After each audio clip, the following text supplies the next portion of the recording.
It looks simple on paper. Put a wall between Mexico and the United States. That could be fine for many, but for those who could live in a kind of no man's land, the border wall becomes something else. Channel 5's Trace Bragg headed south the border wall line to learn more about how it might impact families. Tracin. It was the president's campaign promise to build a border wall. As the argument about it moves forward, real Americans could soon find themselves on the south side of safety, south of the border wall. A dream became a reality 40 years ago. Arturo Hernandez says after years of saving money, he was able to purchase this plot of land south of FAR. He built his home with his bare hands. It's become a safe haven for his 7 kids and 15 grandchildren. Mr. Hernandez says tools like hammers and measuring tape are common on his property and have been so since he built his home 40 years ago. He says it's his endless masterpiece that he and his family continue to work on.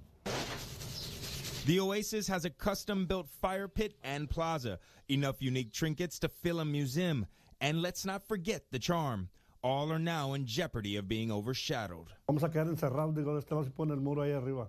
The levee sits just feet behind his home. Hernandez, a 73-year-old disabled stroke survivor, fears how difficult access in or out of his neighborhood will become in times of emergencies.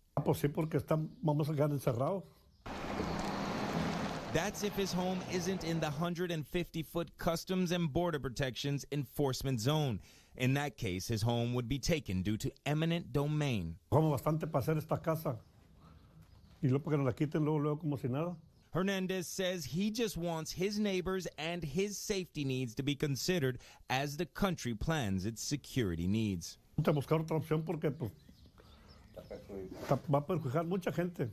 He says he will fight to make sure his voice is heard.